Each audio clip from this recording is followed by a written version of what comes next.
보고 계신 장면은 폴란드가 한화 에어로스페이스로부터 다연장 로켓 천무를 받고 폴란드 우스트카의 중앙공군 훈련장으로 향하는 모습입니다. 지난 2월 14일 한화 에어로스페이스는 폴란드의 다연장 로켓 천무 발사대 모듈 계약분 290대 중 90대 인도했습니다. 지난달 공급분에 대한 선적이 계획보다 빨리 완료되며 납품 일정이 앞당겨졌는데요. 계약을 해도 납기일을 넘기기 일수인 유럽 방산 기업들과 정말 비교되는 총알 배송이었습니다. 이처럼 한화 에어로스페이스로부터 다연장 로켓 천무를 예정보다 빨리 받아본 폴란드는 7. 그에 호응하듯이 천무 실사격 장면을 처음으로 공개했습니다. 그동안 사진을 통해서만 알 수 있었던 천무의 생생한 장면을 폴란드가 전격 공개하자 천무의 예상치 못한 반전에 나토 국가들과 유럽 방산 업체들이 경악했다는 후문인데요. 대체 천무의 어떤 모습을 본 것인지 오늘은 폴란드가 공개한 천무 실사격 모습과 나토 국가들의 반응 자세히 전해드립니다. 지난 2022년 폴란드는 한화의 어로스페이스와 천무 290대에 대해 7조 원 규모의 계약을 체결했습니다. 같은 해 11월 천무 218대에 대한 1차 실행 계약을 먼저 체결한 뒤 2024년 4월 2차 실행 계약에서 천무 72대의 발사대와 게임 체인저인 90km급 290유도탄에 대한 2차 실행 계약을 맺었습니다. 그런데 지난 16일 한화 에어로스페이스 유럽법인 HAEU에 따르면 한화의 어로스페이스는 폴란드의 천무 발사대 모듈 계약분 290대 중 90대 인도를 완료했습니다. 지난달 공급분에 대한 선적이 계획보다 빨리 완료되며 납품 일정이 앞당겨졌다고 하는데요. 한화 에어로스페이스가 납품한 천무 모듈은 폴란드 국영방산업체 PGG그룹의 옐츠 JELCG와 후타 스탈로바 볼라 HSW로 옮겨질 예정입니다. 이후 셰시와 발사대 등을 장착하고 폴란드 통제지휘 시스템까지 더해지면 폴란드형 천무인 호마르 K로 탄생하게 되는 것입니다. 호마르 K가 완성되면 한화 에어로스페이스 유럽법인을 통해 폴란드군에 인도될 예정인데요. 한편 한화 에어로스페이스와 폴란드 국방부는 무기계약 중단설 등을 일축하고 양국 간 흔들림 없는 협력 관계를 강조했습니다. 폴란드 현지 방산업체는 호마르 K는 물론 K9 자주포의 공급도 일정에 맞춰 진행 중이며 한국과 폴란드 현지 방산 기업과의 협력도 확대하고 있다고 설명했습니다. 이처럼 한화의 빠른 납기, 정확한 약속 이행이 돋보이는 가운데 천무를 받은 폴란드는 이례적으로 천무의 사격 훈련을 공개했습니다. 폴란드가 천무 사격 훈련을 실시한 곳은 폴란드 우스트카의 중앙공군 훈련장이었습니다. 그런데 문제는 우스트카 공군 훈련장이 천무의 미사일 사거리를 충족시켜주기에는 너무 협소했습니다. 그래서인지 얼마 전 폴란드 관계자는 우스트카 훈련장이 최대 80km의 사거리를 가진 무기를 테스트하기 위해 개량되고 있다고 밝혔었는데 그게 바로 천무 실사격 훈련을 위해 확장 공사를 했던 것으로 보여집니다. 그전까지 우스트카 훈련장의 최대 사거리는 20km에 불과했습니다. 그런데 한국명으로는 천무 호마르 K의 다연장 로켓은 최대 사거리가 80km에 달합니다. 이처럼 폴란드가 천무를 통해 다연장 로켓이 발사되는 장면을 전격 공개하자 폴란드 군사 칼럼니스트 DBUGLIES가 한국으로부터 천무가 폴란드에 도착하고 이를 폴란드 군이 성공적으로 배치하고 있는 것의 의미에 대해 자세히 보도에 눈길을 끌었습니다. 다음은 폴란드 군사 칼럼니스트 DBUGLIES가 보도한 내용입니다. 우스티카 훈련장에서 발사된 호마르 K 로켓 시스템의 성공적 발사는 폴란드군에게 있어서 매우 중요한 이정표입니다. 역사적으로 인프라의 한계와 기술적 격차로 인해 제약을 받았던 폴란드의 우스티카 훈련장은 이번에 호마르 K를 도입해 첨단 유도 미사일을 통합함으로써 이제 사거리 80km 미사일을 수용할 수 있는 훈련장으로 거듭나게 되었습니다. 호마르 K 로켓 시스템의 성공적인 발사로 폴란드군은 변혁적인 시점에 도달했습니다.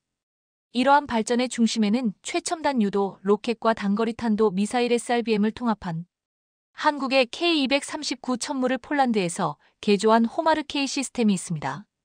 이 이정표는 현지 생산과 전략적 파트너십을 통해 폴란드가 유럽 방위의 중추적인 플레이어로 자리매김하고 있는 기술 및 산업 자율성이 커지고 있음을 보여주는 증거입니다. 이번 발사는 구식 소련 시대 시스템에 대한 의존에서 첨단 국내 역량 배치로 전환하는 폴란드의 군사 인프라 현대화를 위한 광범위한 노력의 정점을 강조합니다. 2000년대 초반 토치카 발사대가 철수하면서 폴란드는 로켓 전력은 사실상 해체되었고, 이로 인해 폴란드의 방어 능력은 처참한 수준이었습니다. 2000년대 초반부터 한국으로부터 천무 다연장 로켓을 사기 전까지 이 기간 동안 폴란드의 로켓 실사격 훈련은 거의 공백 상태나 다름없었을 뿐 아니라 사실상 로켓 실사격 훈련은 실질적으로 존재하지 않았습니다.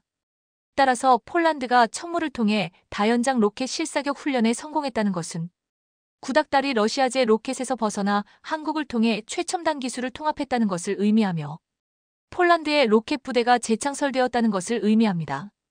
이것은 곧 폴란드가 갑자기 유럽 내 국방 생태계에서 최고의 화력을 지닌 국가로 발돋움하게 만들어주었습니다. 나토가 보유하고 있는 MLRS는 미국의 M270과 HIMARS, 독일의 PLUS, 프랑스의 LRU입니다. 하지만 독일의 PLUS, 프랑스의 LRU는 아직 자국에서조차 확정되지 않았고 수출 이력도 없습니다. 이로 인해 폴란드보다 많은 수의 MLRS를 가진 국가는 현재로서는 나토 내에 없게 되었습니다. 호마르 K의 능력 핵심에는 두 가지 주요 탄약 유형이 있습니다. 최대 80km까지 목표물에 도달할 수 있는 유도 로켓과 이 사거리를 290km까지 연장하는 290 SRBM입니다. 이 시스템의 모듈식 설계는 기존에 유도되지 않은 탄약을 수용하여 다양한 전장 시나리오에서 다재다능함을 보장합니다. 한국의 한화에어로스페이스와의 합작 투자를 통해 국산화된 이 탄약의 생산은 폴란드의 전략적 자율성을 강화하고 해외 공급망에 대한 의존도를 줄입니다. 폴란드의 포병 시스템 현대화는 폴란드의 광범위한 국방 목표를 잘 보여줍니다. 노후화된 소련 시대 플랫폼을 단계적으로 폐지하고 호마르 K와 같은 시스템으로 대체함으로써 폴란드는 군사 대비 태세를 강화하고 나토의 집단 안보 프레임워크를 강화했습니다. 폴란드 군사 칼럼니스트 DBUGLIES는 한국명 천무, 폴란드명 호마르 K가 폴란드에서 실사격에 성공하고 폴란드가 이러한 다연장 로켓을 갖게 된 것의 의미를 이처럼 높게 평가하고 있었습니다. 기존 폴란드의 훈련장의 최대 범위까지도 넘겨버린 한국의 천무에 미친 사거리의 폴란드는 물론 유럽 방산 기업들까지 놀랐고 심지어 폴란드는 납기 일보다 더 빨리 보내주는 한화에어로스페이스의 기술력과 납기 능력 덕분에 고작 2년 만에 300문의 천무를 보유하게 됐습니다. 그래서인지 이 부문에서 유럽 내 꼴찌였다가 단숨에 1위로 올라서는 반전의 주인공이 됐습니다. 지금 유럽에서는 러시아 우크라이나 전쟁을 통해 장거리 포병 체계에 대해 그 어느 때보다 관심이 높은 상황입니다. 러시아 우크라이나 전쟁은 한국 전쟁이나 베트남 전쟁보다 더 많은 사상자를 냈는데 사상자 중 80%는 포탄에 의한 것이었습니다. 우크라이나는 남부와 동부에서 러시아와 무려 1000km에 달하는 국경을 마주하고 있습니다. 이렇게 긴 전장에서 적의 공격을 막고 우세를 가져오기 위해서는 포의 성능과 포병의 역할이 중요합니다. 이미 노르웨이, 에스토니아, 핀란드, 루마니아 등은 K고 자주포를 구매하면서 장거리 포병 체제를 확보해놨는데요. 여기에 천무와 같은 무기도 도입할 의지를 표명하고 있습니다. 특히 노르웨이는 최근 독일 레오파트 2A 주력 전차 18대에 대한 추가 구매 옵션을 포기하고 대신 방공 및 장거리 사격 능력에 투자하기로 결정했습니다. 에스토니아 마찬가지인데요. 에스토니아 국방부는 장거리 타격 수단에 16억 달러를 지출하겠다 약속하면서 향후 몇 년 동안 군사 예산의 4분의 1을 장거리 타격 능력에 투입할 것이라고 밝혔습니다. 지난 2월 브레이킹 디펜스에 따르면 에스토니아는 하이마스의 생산 지원에 대한 미국의 확실한 답변을 원하며 에스토니아에 빠른 생산 라인을 제공할 수 있는지 여부를 알려달라, 그렇지 않을 경우 몇 달 안에 다른 옵션으로 전환할 수 있다라는 기사를 통해 미국의 불만을 토로해 동유럽 국가들이 얼마나 빠른 납기를 원하고 있는가를 대변해주는 동시에 한국의 천무를 콕 집어 한국의 천무로 대체할 수 있다라고 말해 미국의 하이마스 생산이 늦어질 경우 한국의 천무를 사겠다는 엄포가 지금 유럽에서조차 나오는 실정입니다. 이런 분위기 속에서 천무의 실사격 훈련을 폴란드가 전격 공개하자 외신들도 천무와 관련해 자세히 보도하고 있는데요. 지난 2월 16일 방산업계에 따르면 북유럽 국가 중 한 곳은 아예 한화에어로스페이스를 방문해 기술을 확인하고 싶다는 의사를 타진한 것으로 확인됐습니다. 따라서 이미 다연장 로켓 천무로 노르웨이 시장 진출을 추진 중인 한화에어로스페이스의 추가 시장 개척에 대한 기대감이 높아지고 있는데요. 조만간 추가 수출에 대한 좋은 소식이 있기를 기대합니다. 이처럼 천무에 대한 관심과 호평이 이어지자 최근 파베오 베이다 폴란드 국방부 차관은 한국과의 공고한 파트너십을 재확인하면서 한국과의 무기 계약 중단은 사실이 아니며 지난 10월 25일 창원 마산항에서 폴란드에 인도될 K2 흑표전차가 선적되는 모습입니다. 폴란드 국방색 상징인 올리브 그린과 폴란드 국기를 부착한 K2 전차를 크레인이 들어 선박에 싣기 시작합니다. 이날 선적된 물량은 올해 마지막 9차 물량 7대로 45일 후 폴란드 그디니아항에 도착할 예정입니다. 지난 10월 27일 K9 자주포 16문도 폴란드 그디니아항을 향해 출발했습니다. K2 전차 K9 자주포 둘 다 올해 마지막 물량이고 내년 물량을 현재 생산 중에 있습니다. 이로써 폴란드는 K2 흑표전차 총 84대 K9 썬더 자주포 총 144문을 보유하게 되었습니다. 선적 대기 중인 K9 자주포도 포착됐습니다. 파란색 천으로 덮여있던 자주포문은 이미 폴란드로 떠났고 오는 12월에 인도할 8문은 막바지 작업 중입니다. 그런데 놀라운 것은 지난 10월 25일 한국이 폴란드에 보낸 물량은 당초 다음 달에 보내기로 계약한 물량인데요. 한국은 납기일보다 앞당겨 보낸 것이었습니다. 미국과 독일 등 방산 강국들은 납기를 못 맞추기 일쑤인데 이처럼 한국은 약속보다 일찍 보내는 미친 배송 능력을 자랑하고 있습니다. 이러한 한국의 미친 배송 속도에 해외에서도 난리가 났고 심지어 동유럽 국가들 중에는 러시아 전차를 모두 폐기하고 한국산으로 갈아타겠다는 나라들까지 나오고 있습니다. 또 어떤 나라가 K2 전차를 원하는 것인지 오늘은 이 소식 자세히 전해드립니다. 동유럽에서 폴란드, 루마니아에 이어 K2 흑표전차를 원하는 나라는 유럽의 관문이라 불리는 아르메니아입니다. 아르메니아는 주변국과 크고 작은 분쟁이 잦은 나라로 특히 옆나라 아르제바이잔과는 역사적으로도 갈등이 깊고 여러 차례 전쟁을 반복해왔으며 최근 러시아 우크라이나 전쟁 등으로 국방력 강화에 뛰어들 수밖에 없는 입장에 놓여 있습니다.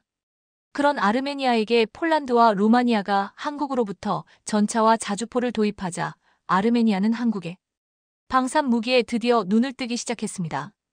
폴란드 군사매체 디펜스24와 아르메니아 언론들은 수렌 파피키안 아르메니아 국방장관이 얼마 전 한국을 방문해 K2 전차 구매 가능성을 검토했으며 현재 아르메니아 정치권은 한국의 K2 전차에 지대한 관심을 갖고 있다. 고 보도했습니다. 아르메니아의 주력 전차는 과거 소비에트 연방이 개발하고 러시아가 개량한 T-80U로 현재 약 150대를 운용 중입니다.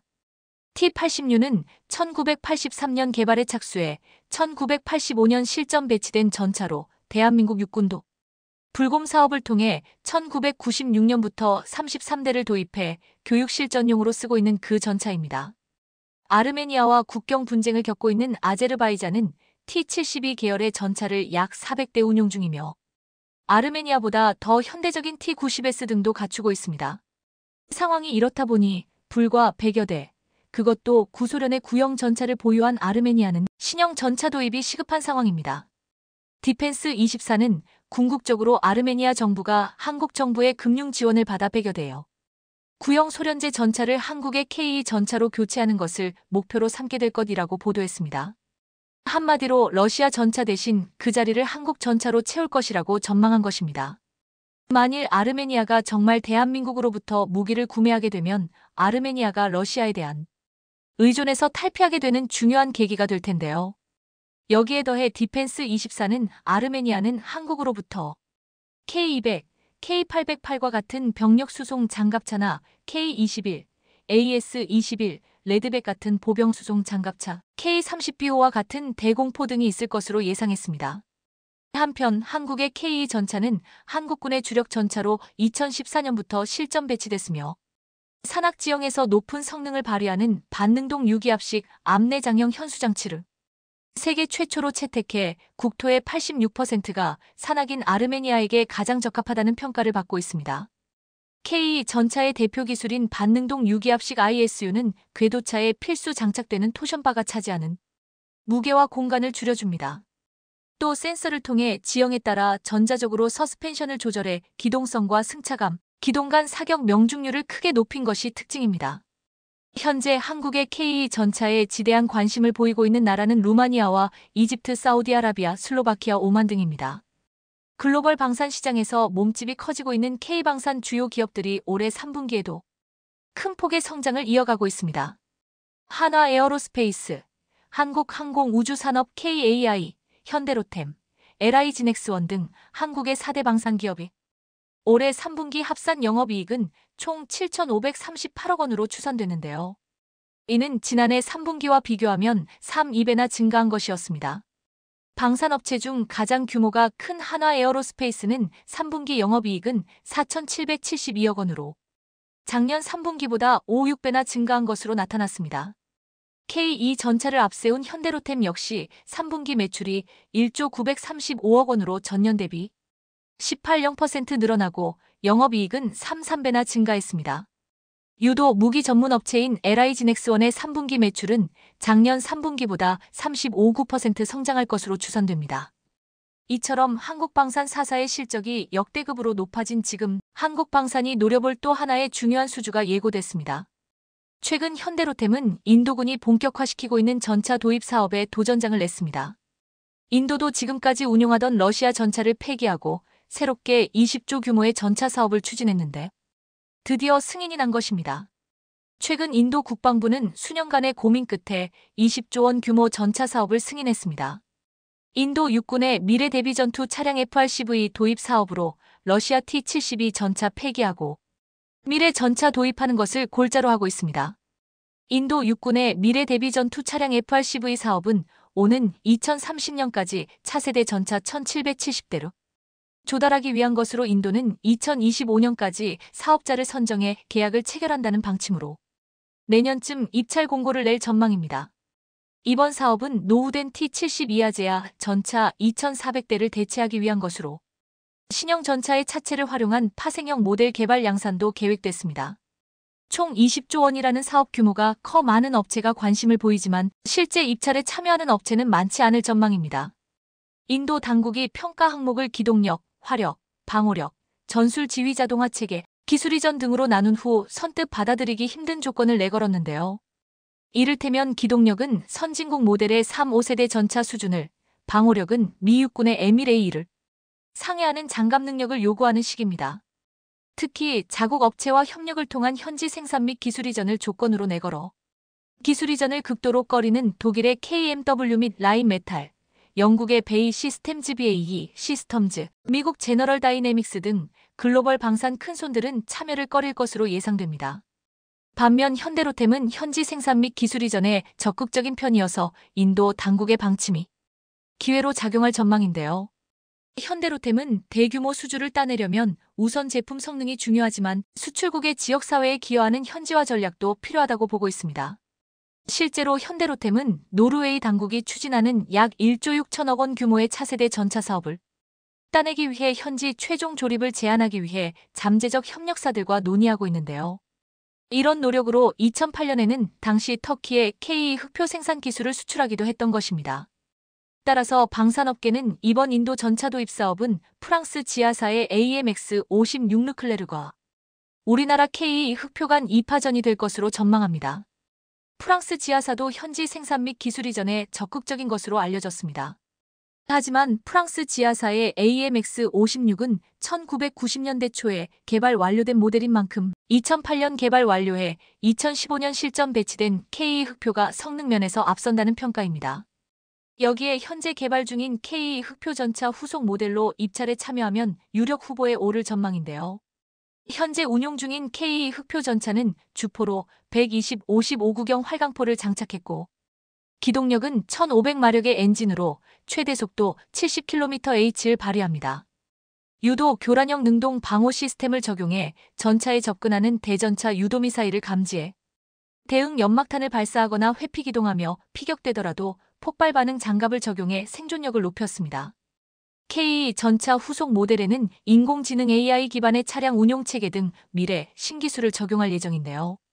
이를테면 다목적 미사일로 무장한 포탑은 무인으로 운용되고 또 360도 상황인식 장치, 능동 방호 장치, 다목적 드론 등 첨단 장비를 탑재해 미래 전장 환경의 다양한 위협을 제압할 수 있을 것으로 기대됩니다. 기술적으로나 가격 면에서나 그리고 기술 이전에 대한 열린 자세로 보나 이번 인도 전차 도입 사업은 한국이 가장 유리해 보이는데요. K2흑표 전차가 폴란드, 루마니아, 노르웨이 등에 이어 인도 국경까지 누비는 날이 대한민국은 기갑 장비 분야에서는 가히 세계 최고라 할 수 있습니다. 이는 K2와 같은 전차뿐만 아니라 장갑차 분야에서도 뛰어남을 보이고 있습니다. K21, K808 등은 군에 실전 배치되어 기갑 전력의 든든한 한 축을 지지하고 있기도 합니다. 장갑차는 현대 전장에서 병력을 신속하고 안전하게 이동시키는 핵심 역할을 수행하며 전장의 택시라고 불리고 있습니다. 장갑차에서 가장 중요한 요인 중 하나는 다양한 지형을 빠르게 이동할 수 있는 기동력이며 이를 바탕으로 병력들이 신속히 위치를 이동하거나 후퇴할 수 있게 되며 전술적 이점을 높입니다. 하지만 이 과정에서 병력의 생명과 안전을 보호하는 것은 필수적이기 때문에 장착자는 총탄의 파편이나 폭발물로부터 병사들을 보호할 수 있게 설계됩니다. 또한 다양한 장비와 무기를 탑재하여 전투지원 구호 활동 정찰 등의 다목적 성은 전장에서 장갑차의 활용도를 극대화합니다. 대한민국은 이러한 장갑차의 제작 역시 뛰어난 수준으로 이는 호주에서도 레드백을 구입했다는 것이 반증했습니다. 그런데 다시 한번 한국의 장갑 수출이 이루어질 기회가 왔습니다. 바로 사우디아라비아가 무려 2,500여 대 달하는 장갑차 도입 사업을 추진 중인데 이 사업에 한화 에어로스페이스의 타이곤이 유력 후보로 떠오르고 있는 것입니다. 현재 중동의 정세는 극도로 불안한 상황입니다. 이에 석유 부국들은 무기 도입 사업을 적극적으로 진행하고 있는데 그중 사우디아라비아가 차륜형 장갑차 도입 계획을 발표했습니다. 사우디아라비아는 예멘 후티 반군과의 무력 충돌과 국경 지역의 불안정성을 해결하기 위해 차륜형 장갑차 도입을 추진하고 있습니다. 흔히 하는 오해가 후티 반군을 작은 규모의 테러 조직 정도로 생각하는 것인데요. 사실 후티 반군은 미사일을 운용할 정도로 강력한 군사력을 가지고 있습니다. 오랜 골칫거리였던 후티 반군의 위협에 대응하기 위한 계획의 일환으로 사우디아라비아는 성능이 뛰어나고 강력한 장갑차를 도입하려는 것입니다. 한화 에어로스페이스에서 개발한 차륜형 장갑차 타이곤은 사우디아라비아의 요구에 부합하는 고성능 장갑차라고 할 수 있습니다. 사우디아라비아가 천무를 도입할 당시 사격지휘 장갑차로 이미 타이곤 30대를 도입한 바 있는데요. 이로 인해 아라비아 측에서도 타이곤의 성능을 충분히 인지하고 있으며 이러한 배경이 타이곤의 사우디 수출 전망을 더욱 밝혀주고 있습니다. 타이곤은 한화 에어로스페이스가 개발한 3세대 차륜형 장갑차로 전투 중량 21톤 주행거리 800km 최고속도 110km/h 수상 최고속도는 8km/h이고 탑승 인원은 10명입니다. 등판 능력은 60%이며 방탄 패널이 차량 측면 탑승칸 바닥 바퀴 부분, 구조물 엔진룸 차량 전면부에 장착되어 있습니다. STANG 레벨 3급의 하부 지뢰 방호 능력을 갖추고 있으며 8kg의 포격 폭발에도 버틸 수 있을 정도로 강합니다. 또한 세미 B형 하부 보호판을 통해 대질의 방어 능력을 강화했습니다. 타이어는 주행 환경에 따라 공기압을 자동으로 조절하는 공기압 자동 조절 장치가 적용되어 있고 럼플렛 타이어라서 손상돼도 일정 거리를 주행하는 것이 가능합니다. 무장으로는 762 기관총과 RCWS가 기본적으로 장착되어 있는데요. RCWS를 위해서는 30와 12.7 두 가지 버전이 있습니다. 또한 이동 중 병력들의 피로도를 낮춰주는 충격 저감 좌석이 설치되어 있고 상부에 배치가 있어 긴급 상황에서 탈출할 수 있습니다. 다만 국내에서 타이곤이라는 이름은 굉장히 낯설 수 있습니다. 과거 타이곤은 우리 육군의 차륜형 장갑차 도입 사업에서는 탈락했기 때문입니다. 하지만 아랍에미리트에서 진행된 장갑차 현지 시험평가에서 타이곤은 미국의 스트라이커 등 여러 경쟁 모델을 제치고 높은 평가를 받았습니다.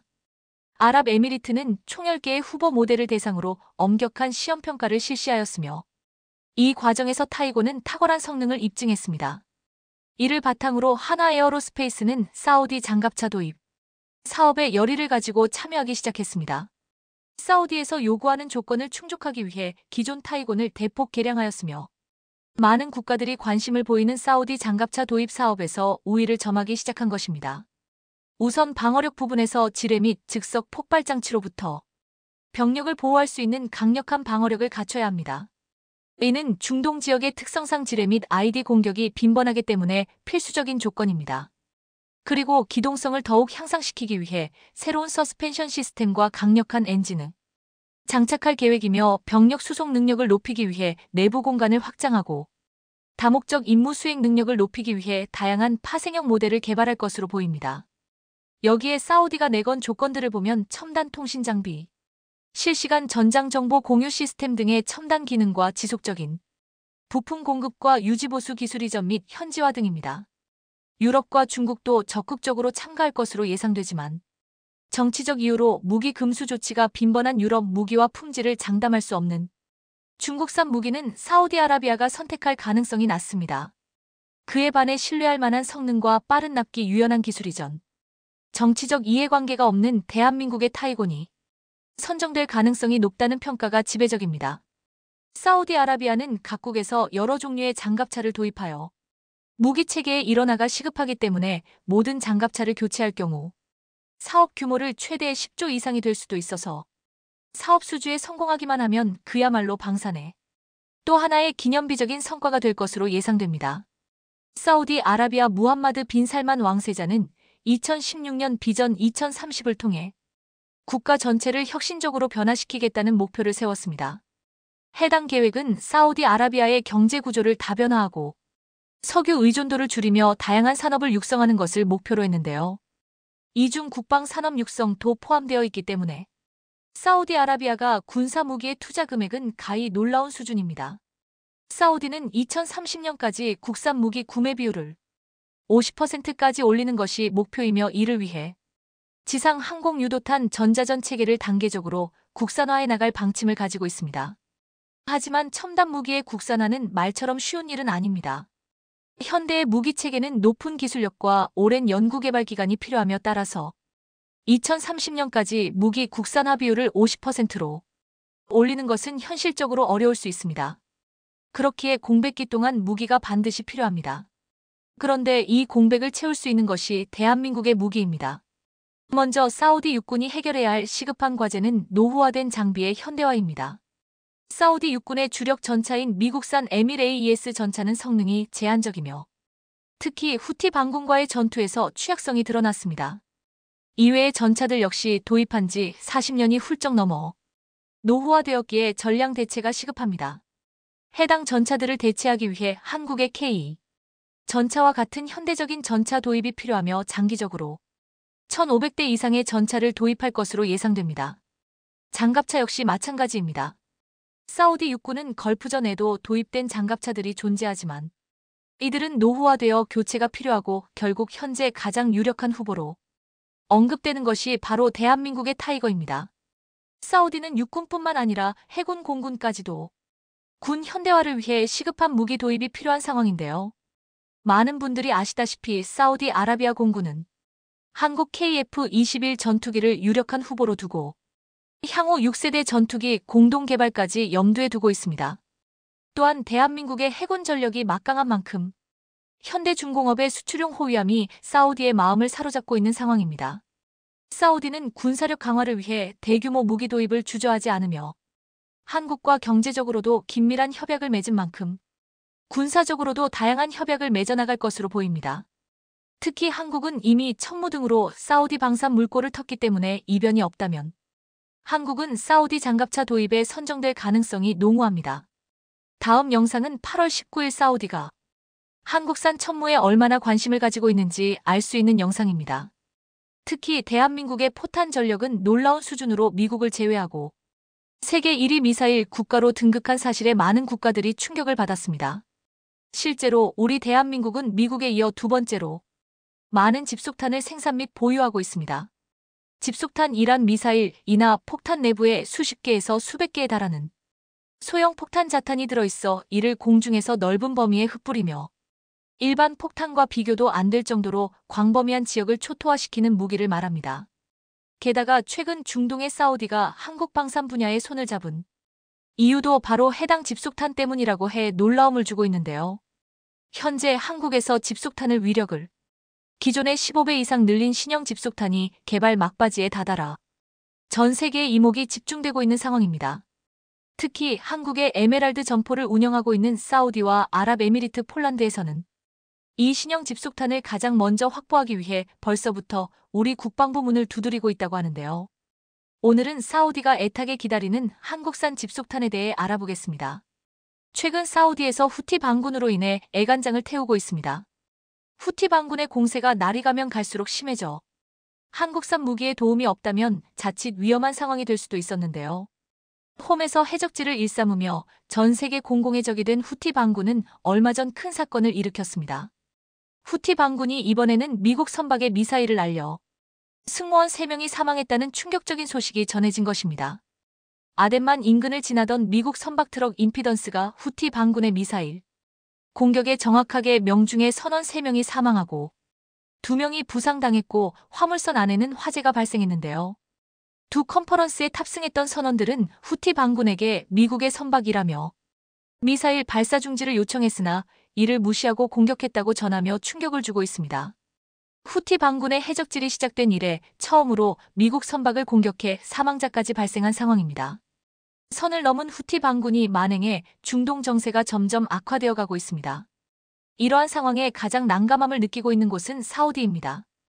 빈 살만 집권 이후 사우디는 이란과의 관계를 정상화하고 중동 정세를 안정화시켜 경제 발전에만 집중할 계획이었지만 이스라엘 하마스 전쟁으로 인해 모든 게 수포로 돌아갈 위기에 처했습니다. 미군을 필두로 한 연합군이 후티 반군을 폭격할수록 중동에서 후티 반군이 서방 세계에 맞서는 천병이라는 이미지가 강해지며 오히려 세력이 더욱 늘어가고 있고 덕분에 후티 반군과 휴전 협정까지 깨지며 다시 전쟁의 위기에 직면했습니다. 원래 한국군은 KTSSM부터 천무에서 운용할 계획이었지만 천무를 수입한 아랍에미리트의 요청으로 천무도 사격이 가능하도록 개량해 진행되었고 폴란드와 사우디의 KTSSM에서 운용이 가능한 개량형 천무가 된 것이 확인되었는데요.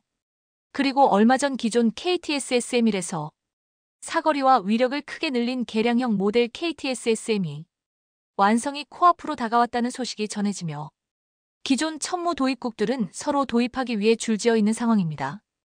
KTSSM은 약 180km 사거리를 가지고 있으며 지하 범퍼까지 관통이 가능한 침투, 관통형 여러 입력 탄두를 탑재하고 있어 북한의 장사정 포, 갱도 진지와 펑크를 파괴하는 데 최적화된 미사일입니다. 심지어 지난달 국방과학연구소에서 진행한 설명회에서 KTSSM의 시제품 개발 착수가 발표되며 개량형 개발이 완성 단계에 도달했다는 사실이 드러났습니다. 사거리를 기존의 180에서 300km까지 늘린 KTSSM은 북한의 거의 전 지역을 사정권에 두는 것이 가능하며 기존의 압력 탄두는 물론이고 고폭 탄두와 직속 탄두까지 탑재할 수 있어 완전히 다른 미사일이라고 해도 과언이 아닌데요. 기존 첨화의 집속탄 로켓의 경우 650개의 자판을 탑재하고 있어 단 한 발의 살상 반경이 무려 축구장 4개 크기 면적과 맞먹습니다. 그리고 직경이 600mm 늘어난 만큼 탄두 중량이 크게 늘어난 KTSSM의 경우 최소 살상 반경이 여의도 면적과 맞먹을 것으로 추정되고 있는데요. 기존의 KTSSM 미사일은 등장했을 당시에 충격적일 정도로 높은 명중률을 보여주며 세계를 놀라게 만들었습니다. 한 개 국가의 해외 평가단 앞에서 이뤄진 첫 시험 사격에서 지상 고정 표적에 카메라와 눈을 정확히 맞히는 명중률을 보여주며 해외 군사 관계자들에게 믿을 수 없다는 찬사를 받았었는데요. 특히 기존에도 뛰어난 명중률을 보여주었던 KTSSM이었으나 개량형인 KTSSM은 차세대 GPS가 탑재되어 더욱 정밀한 유도 능력을 가지게 되었습니다. 그리고 KTSSM의 가장 큰 장점은 위력도, 명중률도 사거리도 아닌 바로 가격적인 측면에 있다고 할 수 있는데요. 비교적 저렴하다는 토마호크 미사일도 한 달에 150만 달러, 약 20억 원을 호가하는 지금 KTSSM은 한 달에 50만 달러, 하나로 6억 7천만 원이라는 매우 저렴한 가격을 가지고 있으며 KTSSM이 역시 성능은 개량되지만 비슷한 가격대로 양산될 예정입니다. 이는 한 달에 82만 달러인 엘리트 킴스보다 훨씬 저렴한 미사일인데요. KTSSM의 가격이 이토록 저렴할 수 있는 이유는 복잡한 고도의 미사일 기술이 적용된 고가의 현무 시리즈와 달리 북한의 장사정포 물량에 맞대응하기 위해 말 그대로 비처럼 퍼부을 수 있도록 절충형으로 제작된 미사일이 때문인데요. 이를 위해 미국의 허가를 받아 제밍의 강력한 군용 GPS 칩을 장착했고 덕분에 관성 항법 장치와 같은 다른 유도 장치들의 비교적 저렴한 것으로 사용하여 원가를 대폭 절감할 수 있었습니다. KTSSME는 저렴한 가격으로 대량 양산이 가능하며 별도의 발사대가 아닌 대량으로 배치된 모든 창고에서 운용 가능합니다. 개발이 완료되는 즉시 사우디와 아랍에미리트, 폴란드 등 기존 천무 보유국들의 수출이 확정되었습니다. 전쟁이 지속되고 있는 상황에서 천무를 비롯한 한국 방산 무기의 수요가 급증하고 있습니다. 특히 후티 반군의 기승에 맞닥뜨린 사우디는 더욱 절실합니다. 최근 사우디는 사우디에서 중동의 분쟁을 억제하기 위해 미국에 의존하지 않고 스스로 힘을 길러야 한다는 것을 깨닫고 군사력 증강 및 자국 방위산업 육성을 위해 대한민국에게 손을 내밀었습니다. 이는 폴란드가 대량의 한국산 무기를 사들이는 모습에서 큰 영향을 받은 것으로 보입니다. 지난해 11월 사우디군은 한국에서 도입한 천무 다연장 로켓으로 후티 반군을 맹폭격하며 한국 무기의 위력을 똑똑히 선보였는데요. 후티 반군에게 주둔지를 기습당하며 다수의 사상자가 발생한 사우디군은 보복을 위해 사우디 국경에서 약 80km 떨어진 곳에 있는 후티 반군의 본거지를 폭격했습니다. 그런데 이때 880km의 사거리를 가지고 정밀 타격이 가능한 천문 연장 로켓이 투입돼 첫 실전을 전 세계에 보여줬는데요. 국지적 도발을 삼던 후티 반군은 처음에 미친 폭격 이후 매우 당황하며 정면으로는 공격하지 못하고 있는 상황이 연출되고 있습니다. 지금 수준에서도 충분히 강력한 첨화의 위력이지만 사우디에서 여기에 만족하지 못하고 앞서 말했듯 전무의 가장 위력이 큰 미사일인 KTSSM 지대지 전술탄 도미사일까지 요구하고 있습니다. 전무는 보병 휴대용 장비인 현금처럼 쉽게 유통될 수 있는 무기는 아니지만 사우디는 물론 아랍에미리트에서도 기존 다연장 로켓 장비를 뛰어넘는 성능과 신뢰성으로 큰 호평을 받고 있습니다. 사우디군의 후티 반군 공격이 처음으로 이루어지면서 천무의 위상은 하늘에 달하고 있습니다. 전무는 미국 MLRS나 하이마스를 압도하는 성능을 가지고 있습니다. 천무는 MLRS보다 기동성이 우수하고 하이마스보다 다양한 탄약을 더 많이 운용할 수 있습니다. 자동화된 사격 통제 장치를 갖춰 발사 준비 시간과 사격 후 진지 이탈 소요 시간도 짧아 다연장 로켓으로 치고 빠지는 전술을 구사할 수 있다는 것입니다. 대한민국은 뛰어난 품질과 끊임없는 혁신으로 연일 놀라운 무기를 개발해내고 있습니다. 중동 지역의 불안감은 몇몇 석유부국이 한국에 손 내미는 계기를 만들고 있습니다. 대함 용도로 보이는 미사일을 한 발 쏴자마자 추진체가 작동하지 않고 발사 10초 만에 바다로 풍덩 빠져버리는 모습인데요. 기술적인 결함을 떠나 한국산 무기의 신뢰에 금이 갈 만한 이 영상에 최근 대만전을 앞두고 있는 중국과 러우 전쟁이 한창인 러시아에선 온갖 조롱과 비판을 쏟아내고 있습니다. 중국 황구시보는 형편없는 한국의 해군력은 더 이상 우려할 만한 사안이 아니고 러시아 역시 항공모함을 보유한 일본은 우려되나 세계대전 시 미국 편에 서게 될 한국은 북한의 존재 때문에 육상 방어에만 급급할 것이라는 논평을 내놨습니다. 하지만 중러 양국이 갑작스런 태세 전환을 보인 이유는 이 무기가 불발탄이 아닌 의도적으로 이런 식의 발사 형태를 가졌다는 사실이 밝혀진 뒤였는데요. 더불어 중러 양국이 합작 개발 중에 있는 핵잠과 항공모함 등이 무기가 실전 배치되는 순간 무용지물로 변할 것이라는 경고가 등장하자 양국은 더 거세게 반발 강도를 높이고 있습니다. 대체 대함 미사일인지 아니면 어뢰인지 구분조차 안 가는 이 무기의 정체와 왜 이런 어처구니 없는 식의 발사 형태를 가지게 됐는지 자세히 알아보도록 하겠습니다. 지난달 30일 러시아발 기사 하나가 전 세계 군사 전문가의 귀를 자극했습니다. 뒤숭숭한 대만 해협의 상황과 맞물려 중국과 러시아가 잠수함을 공동 설계한다는 내용 때문인데요. 소식을 전한 건 러시아 관영 리아 노보스티 통신으로 이들은 러시아 연방군사기술협력청 관계자의 말을 인용해 관련 내용이 헛소문이 아님을 증명했습니다. FSMTC 관계자에 따르면 최근 우리는 중국 정부와 공동으로 차세대 핵잠수함을 설계하고 있다며 아직 초기 단계라 완료 시점을 말하기는 이르다고 조심스런 반응을 보였습니다. 미국을 비롯한 유럽연합군이 해당 뉴스에 반발한 건 너무도 당연했습니다. 잠수함은 해군 전력 중 최첨단 분야로 바다 깊숙한 곳에 숨어있다 적이 상상하지 못할 때 기습 공격하는 소위 게임 체인저라 불리기 때문입니다. 최근 대만과 호주 정부가 잠수함 전력 확보에 열을 올리는 이유가 바로 이 때문으로 영국과 프랑스, 러시아, 독일 등 잠수함 선진국들은 잠수함을 수출하긴 하나 가장 중요한 핵심 레시피인 제작 기술을 이전해주지 않고 심지어 최신형 잠수함은 수출 대상에도 올리지 않고 있습니다. 전통적인 잠수함 강국인 러시아는 냉전 시절 골프급, 로미오급 잠수함을 소련 연맹에 제공하며 중국 해군의 전력을 강화해준 적이 있으나 역시 기술 이전은 계렸고 때문에 중국은 잠수함 건조 기술과 관련해 천문학적인 비용을 치러야 했는데요. 다시 말해 중국과 러시아가 차세대 잠수함 공동 설계를 한다는 것은 서로의 패를 공유한다는 말이니 이는 서방 국가에 대한 사실상 전쟁 선포나 다름없었습니다. 하지만 도대체 지금에 와서 러시아가 중국의 기술 이전을 공유하겠다는 이유가 무엇일까? 가장 유력한 추측으로 중국이 러시아가 가지지 않은 잠수함 기술을 가졌기 때문이란 분석이 등장했습니다. 미국 잠수함 전문가 H. 아이서튼에 따르면 중국은 현재 공기분류 추진 체계, 즉 AIP 분야에서 러시아보다 앞서 있다며 러시아는 자국군이 운영 중인 라다급 디젤 잠수함에 아직 AIP를 장착하지 못하고 있다고 밝혔습니다.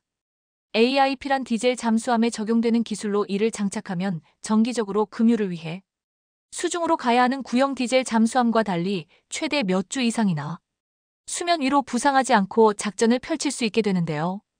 연구원은 이어 최신 리튬이온 배터리 잠수함 개발에서도 중국이 러시아를 앞섰다며 각국은 디젤 잠수함의 동력을 리튬이온 배터리로 바꾸려는 노력도 진행 중으로 알려졌습니다. 이는 일본이 세계 최초로 자국 소류급 잠수함을 리튬이온 전지 동력으로 변환하는데 성공한 것보다 앞선 기술일 수 있는데요. 더 큰 문제는 중러 양국의 밀월이 당초 알려진 비핵 잠수함에서 그치지 않고 최강 전력으로 분류된 핵잠수함 영역까지 미쳤다는 사실입니다. 바다에서 무한정 동력이 생산돼 식량과 승조원의 정신건강 문제만 해결되면 이론적으론 몇 년 동안도 자망할 수 있고 때문에 그동안 이 분야에선 양국 간 사이에서도 절대 양보가 없었는데요. 오죽하면 지난 6월 러시아 관세청은 폐기된 핵잠수함을 중국으로 수출하려던 블라디보스토크 현지 기업을 적발하여 그 자리에서 핵잠을 불태움과 동시에 엄격한 군사기밀법을 적용해 법적 처리를 결정한 바 있었죠. 만약 중국이 정말로 대만을 침공한다면 군사 전문가들은 다음 전쟁터가 한반도가 될 수 있다는 무서운 경고를 날렸기에 한국으로선 반드시 이 같은 기술 동맹에 대적할 만한 신무기가 필요한 시점이었습니다. 하지만 최근 중러 양국은 한국이 선보인 새로운 대잠무기의 모습에 매우 당황한 기색을 숨기지 못했습니다. 지난 21년 우리 해군은 6번째 신형 호위함인 2800톤급 포항함을 진수시켰습니다.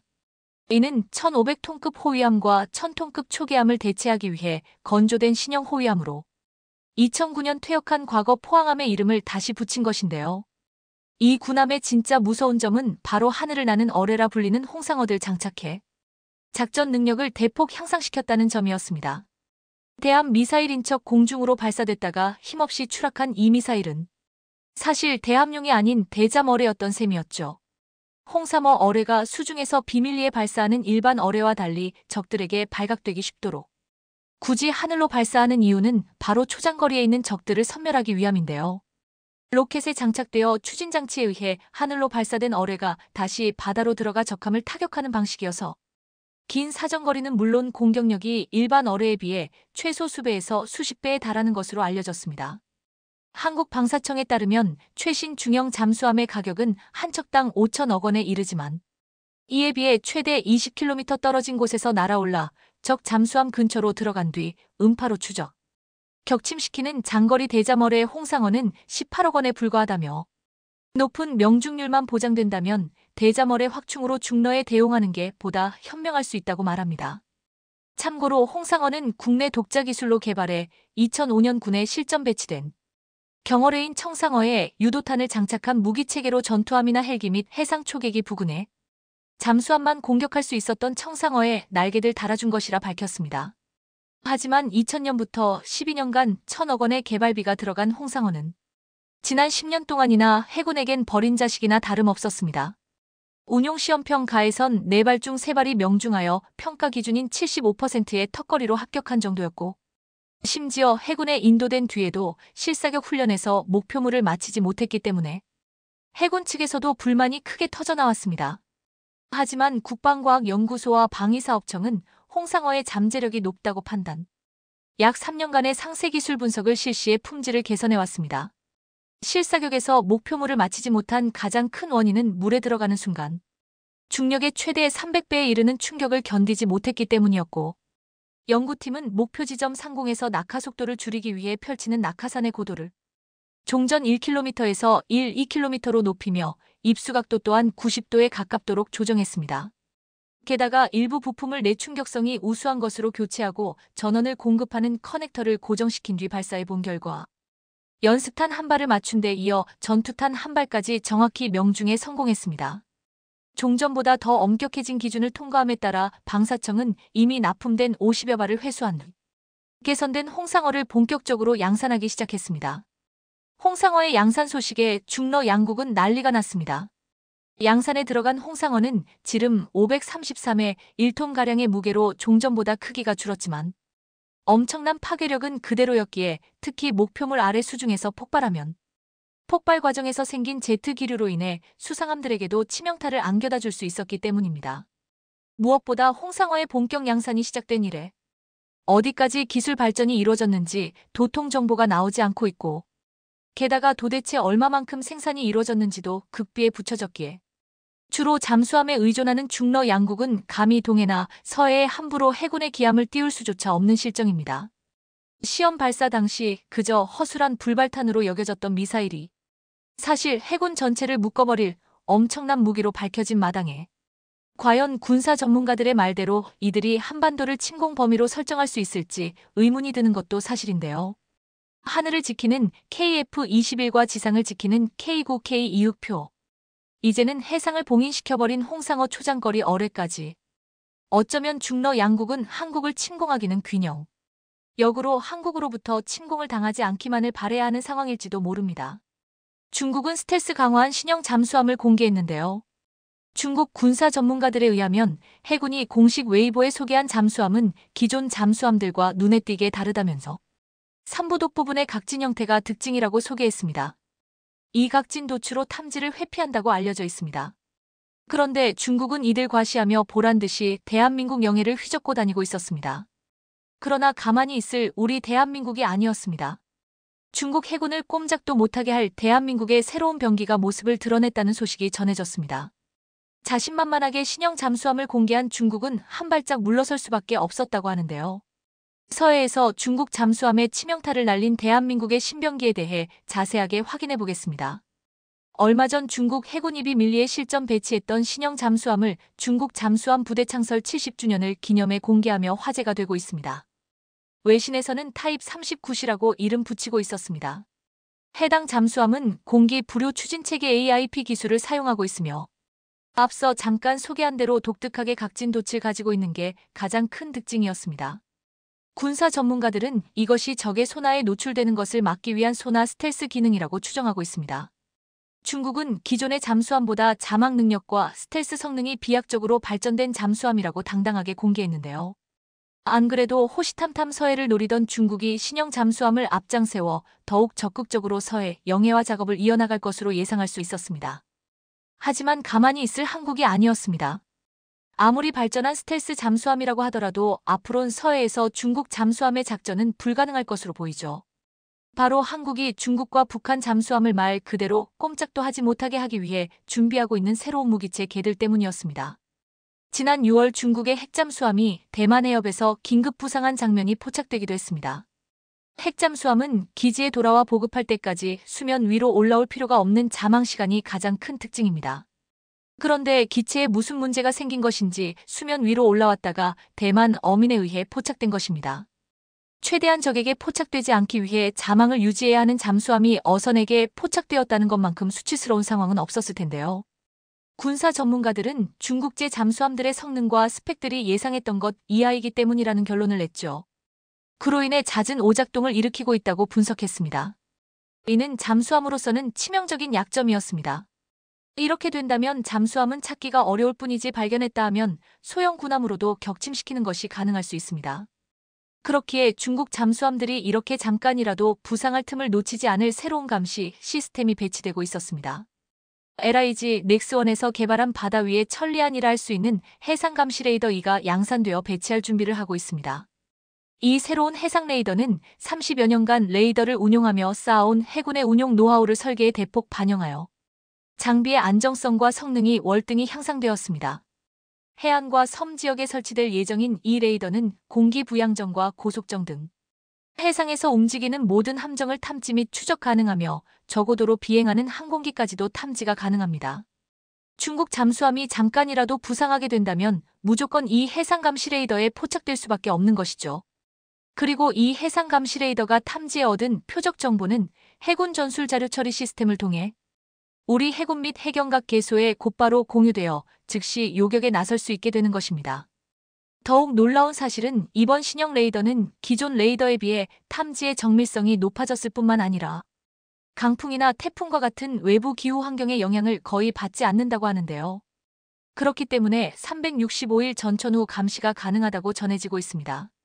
이는 레이더 안테나를 보호 덮개가 둘러싼 형태이기에 기존 레이더와 달리 외부 기상 환경의 영향을 받지 않아 가능한 일이라고 하죠. 또한 이 덮개 덕분에 열과 충격에도 강하고 외부 이물질에 의한 파손을 최소화할 수 있어 유지 관리도 용이하다는 장점을 가지고 있습니다. 이 해상 감시 레이더 2의 본래 용도는 레이더의 감시를 피해 한국으로 침투하는 북한의 목선을 잡아내기 위해 개발되었습니다.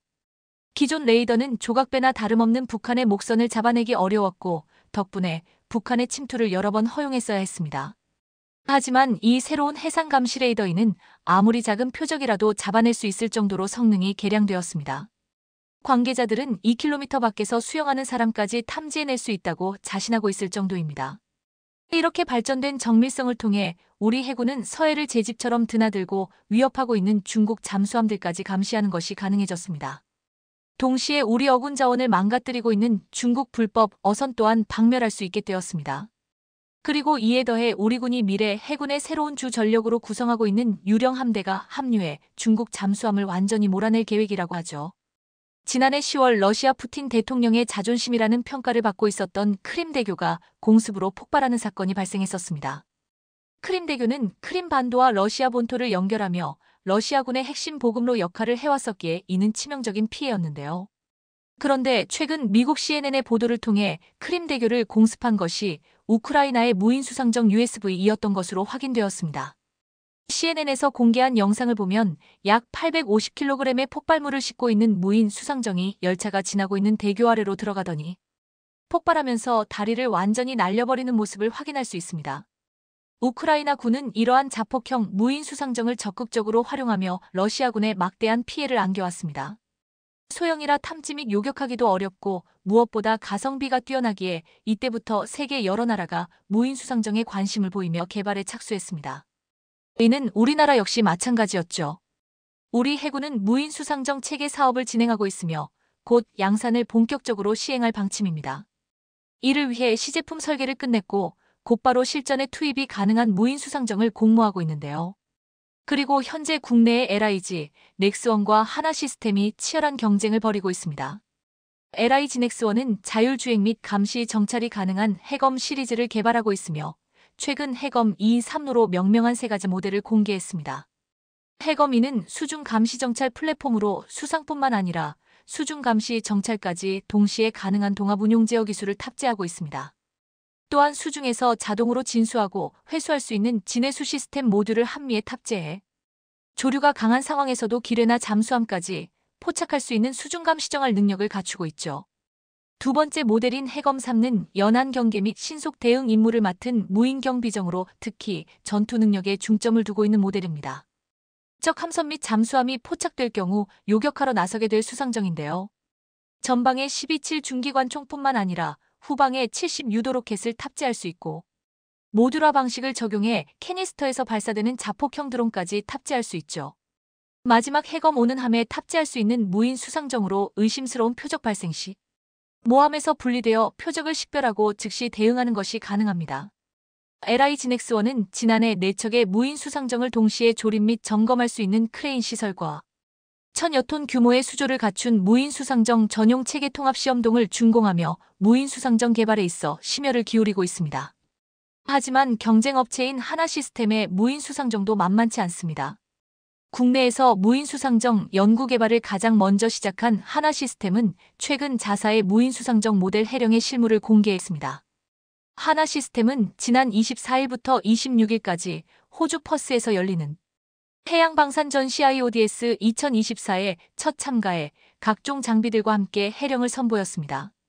전장 12M 중량 14T에 달하는 해령은 국내 최초로 디젤 전기 하이브리드 추진 체계가 적용되어 최고 속도가 40노트 시속 74km에 달하며 20노트로 운용 시 최장 12시간까지 운용이 가능합니다. 해랑의 가장 큰 특징은 국내 최초로 주변 해상 상태를 인식해 최적의 안전 운항을 수행하게 하는 파랑회피 자율운항 기술이 적용된 것으로 이를 통해 365일 전천후로 운용이 가능할 것으로 기대받고 있습니다.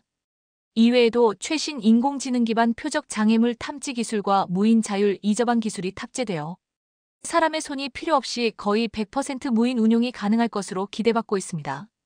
한국 해군은 이러한 무인 잠수정들을 적극적으로 활용한 유무인 복합 체계를 통해 대한민국 바다를 물샐름 없이 감시할 계획입니다. 사람과 다르게 잠잘 필요도 없는 무인 시스템은 24시간 365일 파도가 치든 바람이 불든 감시 임무를 이어나가는 것이 가능하죠. 그리고 이를 통해 우리 해군의 가장 큰 고민거리도 해결할 수 있을 것 같은데요. 최근 한국뿐만 아니라 전 세계 해군의 가장 큰 어려움은 인력을 확보하는 것이라고 할 수 있습니다.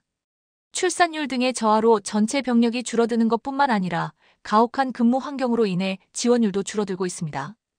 그렇기 때문에 각국 해군은 병력을 확보하기 위해 머리를 싸매고 있는데요. 이는 우리 한국도 피해갈 수 없는 문제였습니다. 한국형 항공모함 프로젝트의 가장 큰 걸림돌이 예산도 기술력도 함재기의 유무도 아닌 항공모함을 운용할 인력이 부족하다는 것이라고 할 정도입니다. 하지만 가장 큰 인력을 소모하는 정찰 및 감시 임무에 자동화된 무인 전력을 배치할 수 있다면 인력난 문제를 해결할 수 있을 것으로 기대받고 있습니다. 전 세계에서 수요가 발생하고 있는 무인 수상정 개발에 한국이 누구보다 빠르게 앞서 나가고 있는 모습입니다. 이에 향후 수출에 큰 기대를 걸어도 충분히 승산이 있다고 분석되고 있습니다. 미국 시장조사기관의 보고서에 따르면 무인 수상정 시장의 규모는 매년 10% 이상씩 성장하고 있으며 2023년 기준 무인 수상정 시장 규모는 8억 9,400만 달러 약 1조 1,400억 원이었으나 2033년에는 31억 달러 약 4조 원까지 커질 것으로 전망되고 있습니다. 이번 호주 방산 전시회에서도 각국 해군 관계자들에게 뜨거운 관심을 받았다고 하죠. LI지넥스원과 하나시스템은 수출을 위해서라도 이번 해군의 무인 수상정 사업에서 반드시 승리해야 하는 상황입니다. 해외 수출을 위해선 판매 이력이 무엇보다 중요한데 세계 5위의 한국 해군이 채택한 무인 수상정이라는 사실은 엄청난 세일즈 포인트가 될 수 있기 때문이죠. 그리고 이 두 기업뿐만 아니라 국내 최대 조선소인 HD현대에서도 무인 수상정 개발에 뛰어들었는데요. HD현대는 미국 방산 인공지능 기업인 팔란티어와 손을 잡고 무인 수상정 테네브리스를 개발하고 있으며 얼마 전 미국 위싱턴에서 열린 AI 엑스포에서 처음으로 공개했습니다. 중량 14톤의 전장 17m 규모로 고성능 하드웨어와 고도화된 AI를 탑재하고 있는 모델로 스텔스 성능까지 갖추고 있다고 하죠. 테네브리스에는 HD현대의 자회사인 아비커스가 개발한 자율운항 및 함정 통합관리 시스템과 팔란티어 AI 플랫폼이 탑재되어 뛰어난 자율작전 능력을 갖출 것으로 기대받고 있습니다. 이렇듯 국내 업체들이 앞다투어 뛰어난 성능의 무인 수상정 개발에 나서며 국내 방산의 저변이 확장되어 나가고 있습니다. 중국의 무모함에 맞서 우리 바다를 더욱 안전하게 수호하기 위한 K방산은 멈추지 않고 있습니다. 중국이 7나노 반도체를 양산했다고 발표했지만 찍어낼수록 적자를 기록할 것으로 보여 재발등을 찍었다는 반응이 나오고 있습니다. 7나노 자체가 이미 예전 기술이기 때문에 만들어낼 수 있겠지만 문제는 수율을 확보하는 것인데요. 과연 중국 7나노 양산 성공 진짜일까? 오늘은 이 소식을 자세히 전해드리겠습니다. 지난 8월 말 지나 러몬도 미국 상무장관이 중국을 방문하던 기간 중 화웨이는 보란듯이 최신 스마트폰 메이트 60 프로를 선보였습니다.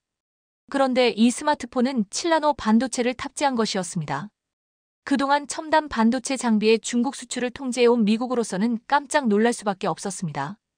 제도에 허점이 있는 게 아니냐는 우려가 여기저기서 제기되고 급기야 상무장관은 하원과학우주기술위원회에 출석해야 했습니다. 그런데 이 자리에서 러몬도 장관은 중국 화웨이가 7나노 반도체를 양산했다는데 증거는 없다고 단칼에 중국의 7나노 양산을 무시했습니다. 그러면서 우리는 중국이 미국에 해를 끼칠 수 있는 방식으로 기술을 발전시키는 능력을 저지하기 위해 쓸 수 있는 모든 도구를 사용하고 있다. 어떤 기업이든 미국의 수출 통제를 우회했다는 신뢰할 만한 증거를 찾을 때마다 조사를 하고 있다고 말했습니다. 현재 상무부는 화웨이 폰에 탑재된 반도체의 성격과 화웨이가 이 반도체를 확보한 경위 등에 대해 자체 조사를 벌이고 있는데요. 그럼 화웨이는 정말 미국의 제재를 뚫고 7나노 반도체를 최신 스마트폰에 탑재한 것일까요? 사실 7나노 탑재는 뉴스 거리조차 되지 못할 정도로 반도체 업계에서는 흔한 공정이 되어버렸습니다. 하지만 미국의 제재로 반도체 핵심 장비를 수입할 수 없는 중국에서 7나노 반도체를 개발했다면 이건 문제가 다릅니다. 이번 사안을 다루기 위해 2010년대 말로 거슬러 올라가야 합니다. 당시 트럼프 정부는 화웨이 통신 장비 수입을 금지하는 조치를 내립니다. 이를 계기로 미중 무역 갈등은 본격화했고 미국은 아예 미국 소프트웨어 SW와 설비 등을 이용해 개발 및 생산한 반도체를 화웨이에는 납품할 수 없도록 해버렸습니다. 반도체 분야에서 SW는 케이던스 시놉시스, 장비는 어플라이드 머티리얼즈 랩 리서치 KLA 등이 독과점 구조를 형성하고 있는데요. 이들이 안 팔겠다고 하면 지구촌 그 어떤 기업도 반도체를 제작할 수 없다고 보면 됩니다. 그러니 이러한 조치는 사실상 화웨이에게 반도체를 팔지 말라는 뜻이나 다름없었습니다. 결국 화웨이는 순식간에 중국 시장에서조차 샤오미, 오포, 비보 등에서 밀려버리고 말았습니다. 그런데 갑자기 미 상무장관의 중국 방문을 앞두고 메이트 60 프로를 출시했는데 문제는 반도체 분석기관 테크인사이츠가 이 폰을 분해한 결과 미국이 제재하고 있던 AP인 기린 9000S가 7나노 공정으로 생산된 것을 발견한 것입니다. 여기서 7나노는 회로 간 선폭을 의미합니다. 회사마다 기준이 다르고 집적도 차이는 있으나 통상 7나노 내외 간격을 둔 패턴 기반으로 칩을 일컫습니다. 재미있는 건 7나노는 극자 외선 EUV 도입의 기준점이란 점입니다. EUV는 기존 심자 외선 DUV 대비 파장이 약 14배 짧아 세밀한 패터닝을 할 수 있는 최신 노광 기술입니다. 얇은 붓으로 그리거나 배트를 짧게 잡았을 때 정교한 색칠 또는 타격이 가능한 것과 비슷한 원리죠. 삼성전자는 7나노 공정에서 업계 최초로 EUV를 도입한 바 있습니다. 반면 TSMC는 초기에는 DUV로 7나노 칩을 구현하는 방향을 택했었죠. 7나노에서 각각 EUV, DUV를 활용하면 회로 작업 속도와 횟수 차이가 납니다. 당연히 EUV로 하면 1에서 2회만으로도 정밀한 패턴을 새길 수 있겠죠. DUV로 하면 한 번에 미세 회로를 그릴 수 없어서 위치를 조정하면서 여러 번 빛을 투사해야 합니다. 반도체 물량이 많지 않다면 오히려 DUV를 채택하는 게 유리할 수도 있습니다. EUV 장비가 압도적으로 비싸기 때문이죠. 하지만 결국 반도체 공장은 대량 생산 체제로 가야 이윤을 남길 수 있는 산업입니다. 생산을 거듭할수록 EUV와 DUV 격차는 줄고 오히려 EUV가 투입된 라인의 생산성과 효율성이 극대화되는 것입니다. 반도체 파운드리 경쟁력의 척도로 꼽히는 수율, 즉 완성품 중 양품 비율에서도 큰 차이가 나게 됩니다. 현재 EUV 장비는 네덜란드 ASML이 독점 중인데 미국과 네덜란드가 협의해 중국으로 관련 제품을 보내지 않기로 했습니다. 공식적으로 EUV 설비가 없는 중국이 EUV를 이용한 AP를 만들 수 없을 겁니다.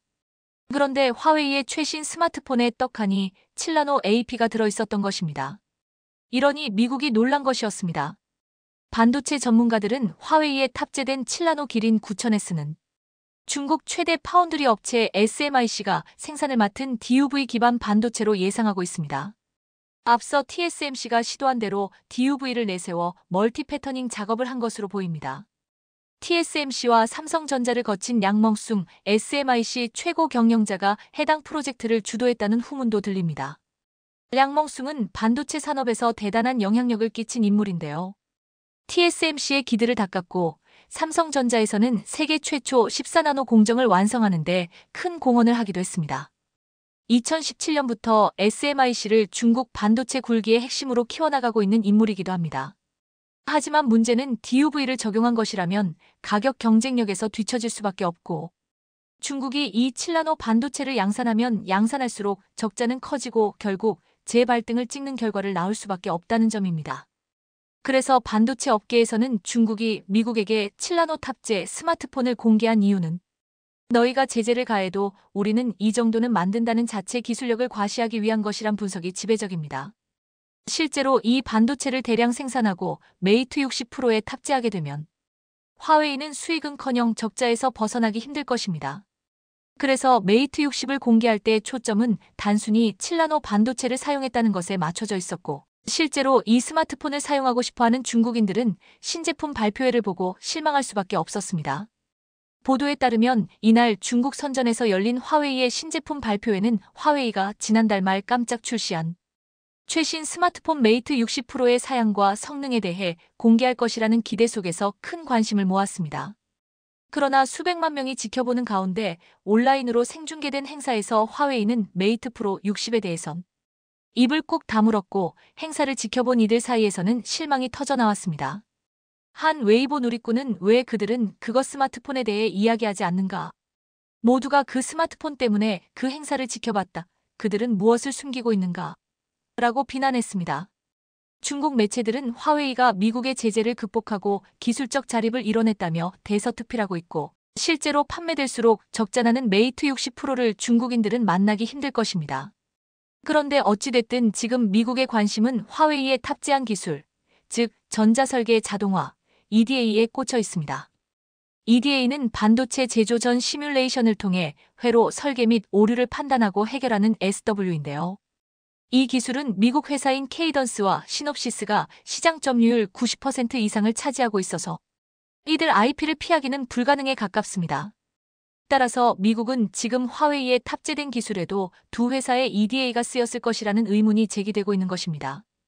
2020년 말 케이던스와 시놉시스 임직원이 대거 중국에 합류하기도 했기 때문입니다. 이 같은 흐름이 이어졌을 때 중국산 EDA가 탄생했을지도 모를 일입니다. 그래서 마이클 맥콜 미국 하원 외교위원장 등은 화웨이의 7나노 반도체를 중국 SMIC가 개발하는 과정에서 미국 제재 위반 사례가 있었는지 추적해야 한다고 주장했고, 결국 반도체 분해 전문회사 테크인사이츠의 구체적인 결과는 곧 나올 예정입니다. 이를 통해 중국의 반도체 산업이 어디까지 왔는지, 어떤 기술이 중국으로 흘러들어갔는지 밝혀지게 될 텐데요. 그런데 사실 중국이 7나노 반도체라고 주장하는 기술은 실제로는 10나노 수준에 불과하다는 주장도 제기되고 있습니다. 대만의 언론들은 중국이 7나노를 제대로 된 양산을 했다는 증거도 없을 뿐더러 7나노 반도체를 개발했다 해도 그 성능과 집적도는 TSMC나 삼성전자 등 파운드리 상위 기업과 경쟁하기에는 많이 역부족일 것이라고 분석했습니다. 더구나 지금 TSMC와 삼성전자는 EUV 장비 기반의 반도체 미세 공정 기술을 3나노까지 발전시켰고 2나노 양산을 목표로 속도전을 벌이고 있는데요. 이제 7나노 이야기라니. 미국의 대중국 EUV 장비 수출 규제가 지속되는 한 중국이 더 이상의 반도체 기술 발전을 이뤄내는 일은 불가능에 가까워졌다는 의미이기도 합니다. 무엇보다 문제는 침체의 늪에서 허덕이고 있는 중국 경제입니다. 중국이 계속 반도체 굴기를 밀고 가는데 또 하나의 악재는 중국이 인정하지 않고 있지만 여기저기서 터져나오는 경고등입니다. 중국 경제당국자는 최근 중국 경제는 문제가 없다며 각종 수치를 근거로 들었습니다. 8월 소비 판매 전년 동기 4.6% 증가했다고 발표했는데 전달 2.5%에 비하면 상당히 늘어난 것이고 산업 생산도 전달에 비해 3.7% 늘어났으며 실업률도 5.3%에서 5.2%로 줄었다는 것입니다. 그러나 중국은 연령대별 실업률은 발표하지 않았습니다. 청년 실업률이 20%대를 넘으면서 7월부터는 아예 청년 실업률은 발표하지 않고 있습니다. 월스트리트 저널은 현재의 중국과 30년 전 일본 사이에는 높은 수준의 부채, 인구 고령화, 디플레이션 징후 등 많은 공통점이 있다. 중국은 장기 침체할 가능성이 농후하다고 지적했습니다. 더 심각한 건 글로벌 자금의 중국 대탈출입니다. 블룸버그는 1년 반 사이에 중국 시장에서 이탈한 외국인의 주식 및 채권액이 무려 1,880억 달러, 즉 250조 원이나 되는 것으로 나타났다. 실제로 글로벌 자금의 중국 대탈출이 이어지고 있다는 것이다.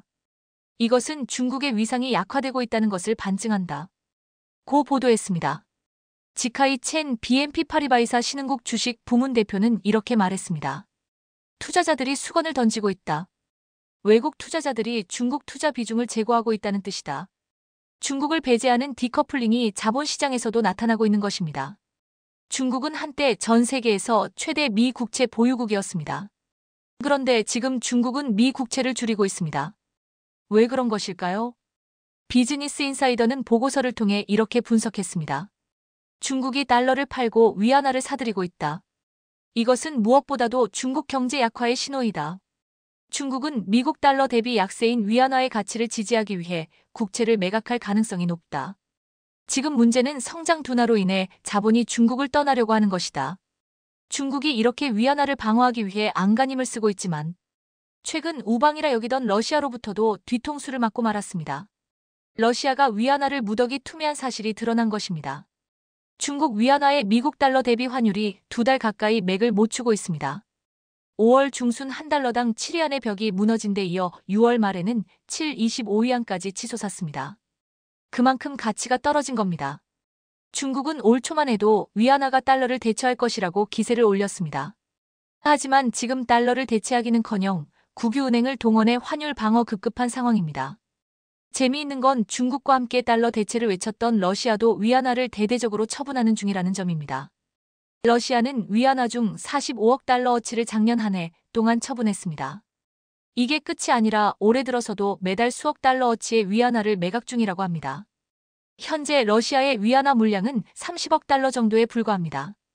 위안화가 달러를 대체할 것이라고 믿어온 중국 내 국수주의자들은 지금 러시아까지 위안화를 투매한다는 사실에 상당한 충격을 받고 있는 것으로 전해집니다. 최근 이재용 회장이 삼성 SDI 연구소의 전고체 배터리 시험 생산 파일럿 라인을 둘러본 것은 그만큼 자신감에 의한 표출로 업계에서는 보고 있습니다. 전기차 시장의 게임 체인저가 될 궁극의 배터리, 전고체 배터리 개발이 거의 막바지에 다다르지 않았나 하는 예상이 나옵니다. 마이크로 LED와 차세대 반도체 패키징, 퀀텀 다큐D, OLED에 이어 삼성의 미래 먹거리를 책임질 혁신 기술이 삼성 SDI에 의해 첫 선물 보일 것으로 기대되고 있습니다. 고체 샐러드, 톡보적솔, 그리고 삼성 SDI의 앞글자를 따서 지어진 생산 라인은 일명 S라인으로 불립니다. 그만큼 여러 의미를 담고 있는 S라인은 약 2,000평 규모로 조성 중인데 하반기에 이르러 시제품 생산에 들어갈 예정이고 시제품은 소형 배터리가 될 것으로 알려지고 있습니다. 이를 바탕으로 점차 제품 라인업을 늘려나갈 것으로 보입니다. 이런 삼성 SDI의 행보를 지켜보고 있던 몰리버 집세 BMW 회장은 지난해 12월 한국을 직접 방문해 이 회장과 긴밀한 협의를 한 이후 이어 경영진이 한국을 방문해 전고체 배터리 관련 협력 방안을 논의한 것으로 알려져 있습니다. 최근 BMW는 전기차 분야로 두각을 나타내고 있는데 주행 기술은 세계 정상급이지만 배터리만큼은 삼성 SDI에 의지하고 있습니다.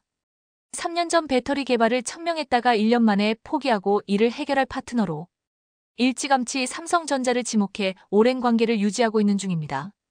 그에 따라 전고체 배터리 시제품은 BMW 일부에도 장착돼 테스트용으로 사용될 것으로 보입니다.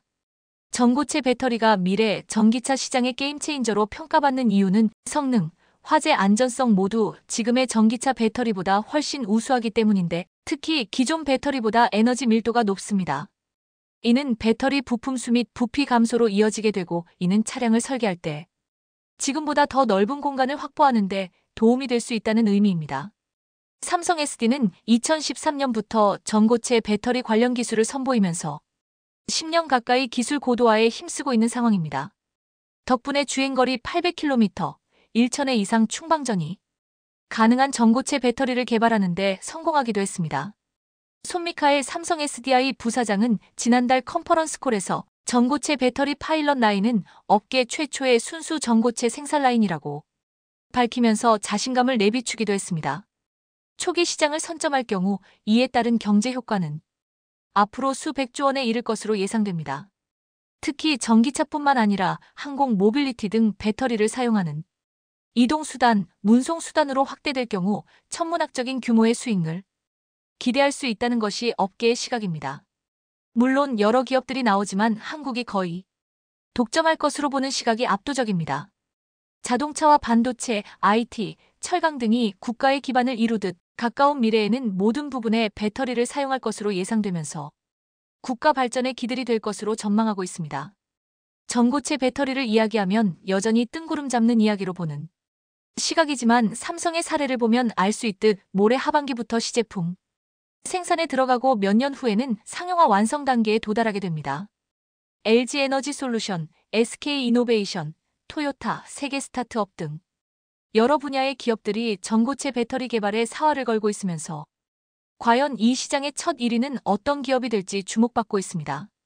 글로벌 경기 침체의 여파로 작년 4분기 세계 디램 반도체 시장이 전분기 대비 30% 이상 줄어든 것으로 나타났지만 삼성전자는 인텔을 제치고 글로벌 반도체 기업 1위에 몰랐습니다. 삼성전자 반도체 사업 부문은 지난해 670억 5,500만 달러에 매출을 몰리면서 같은 기간 미국의 인텔 608억 1천만 달러를 62억 4,500만 달러 13% 앞섰습니다. 또한 업계 1위인 삼성전자도 매출은 줄었지만 유일하게 점유물은 4%포인트 증가하는 위력을 발휘했습니다. 작년 4분기 세계 디램 시장 매출은 전분기 대비 32.5% 감소한 122억 8,100만 달러로 세계 금융 위기가 닥쳤던 2008년 4분기에 감소폭 36%에 근접한 수준입니다. 업체별로는 모든 기업의 매출이 하락했는데 1위 삼성전자의 작년 4분기 매출은 55억 4천만 달러로 전분기 대비 25.1%가 줄었지만 반면 시장 점유율은 47%에서 45.1%로 뛰어 시장 95% 이상을 장악한 빅3 업체 가운데 유일하게 상승했습니다. 2위 SK 하이닉스 28.8, 27.7%, 3위 미국 마이크론 26.4, 23%는 모두 점유율이 하락했습니다.